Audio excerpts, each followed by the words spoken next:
I was going to put pictures on my slides, but I released my desire to do so.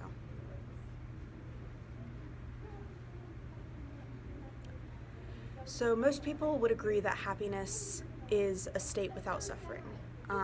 However, that idea is in conflict with some of the ideas of existentialist philosophers, particularly Nietzsche. Existentialism is a philosophical movement that happened in the 20th century, and the main concepts that it tackled were meaninglessness, anxiety, angst, and nihilism. And some of the significant philosophers were Nietzsche, Heidegger, Sartre, Kierkegaard, and Schopenhauer. So one thing that Nietzsche wrote about was the will to power, which he defined as the ability to show free and successful agency on the world. This is basically the concept of showing capacity. So in his argument about the will to power, he challenges the traditional concept of happiness and replaces it with the claim that happiness requires suffering. And the act of working through suffering is what creates happiness. So he argues that we as humans look for capacity for its own sake. And one of the necessary things to show capacity is to do something that requires suffering. You have to do something that's hard, because if it isn't hard, then it doesn't show capacity. And you can see that we celebrate things that show capacity when we look at Olympians and like singers, musicians, because all of these people are doing things that we recognize as really difficult. The issue with this is that we usually see happiness, like I said, as something that, as a state without suffering, and doing something that's hard requires a state of suffering at some point. And so this would mean that if there are no obstacles in this place of happiness where there's no suffering, then there's no way to demonstrate capacity, and therefore you can't actually be happy. So in this way, to be happy requires having obstacles, and therefore suffering is a necessary condition of happiness. And because of this, Nietzsche argues that a happy life is a tragic life.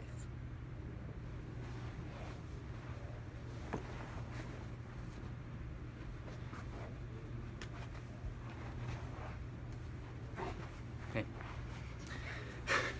Okay. So, tying this to the study of religion, the focus of Buddhism is primarily also on the prevalence of suffering in all areas of life. Birth is suffering, death is suffering, and everything in between. And this is similar to the concept of suffering equaling happiness in nihilism and its total presence in the world. And this can be shown first through the Four Noble Truths of Buddhism, which say that all life is suffering. The origin of suffering is desires and attachments. To achieve fulfillment, these attachments must be cut. And then outlined is this eightfold path, which shows how to release yourself from the cycle of suffering and happiness altogether. And the dichotomy of happiness and suffering is really similar to the Buddhist belief that the path to release from all attachments requires one to fulfill certain ways of living and certain values in life. So releasing yourself from life and suffering is to fulfill a certain type of life, and that's that kind of dichotomy and the dualism of this life.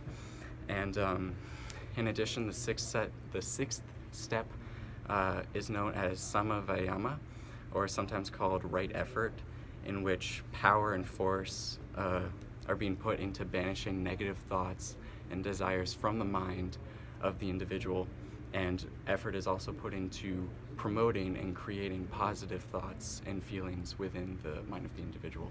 And this kind of ties to Nietzsche's will of power, where happiness is only achieved through effort that's defined as suffering. And this effort is put into producing happiness, would fulfill Nietzsche's requirements for happiness. Additionally, the final step of the Eightfold Path is called samasaddhati, or right concentration, where one loses all negative thoughts and desires And then, once they have released themselves from all negative thoughts and desires, they begin to release themselves from all positive thoughts and desires. And from a nihilist viewpoint, this would be quite easy, because if happiness stems from suffering and from effort, then releasing this suffering and effort first would make releasing happiness a whole lot easier. And this kind of ties into effectively becoming nothing and releasing yourself from all earthly desires and possessions.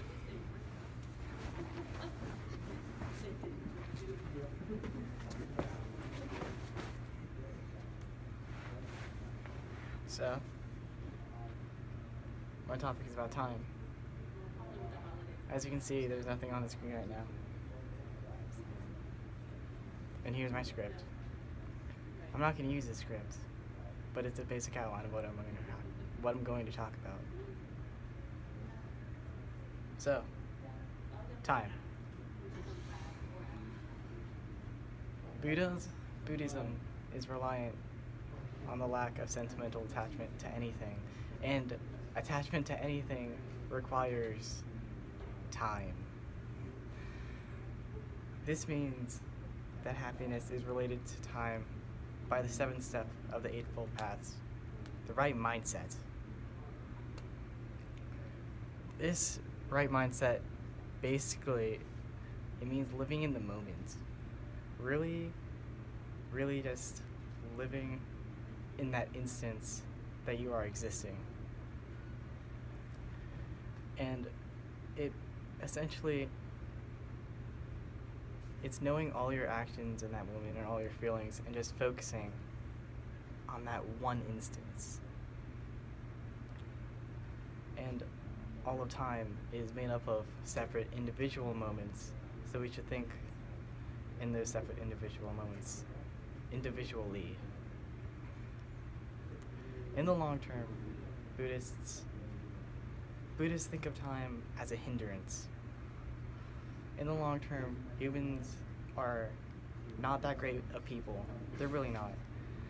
They're greedy, and sometimes they become ignorant. And I cannot exemplify this better than with this one man. This is the IB coordinator for Millbrook High School's diploma program. A program that takes 2 years to finish. 2 whole years. From a Buddhist perspective, this would have been a bad decision. But I don't regret it one bit. Because in that moment, in the moment where I chose to do it, it felt like the right thing to do.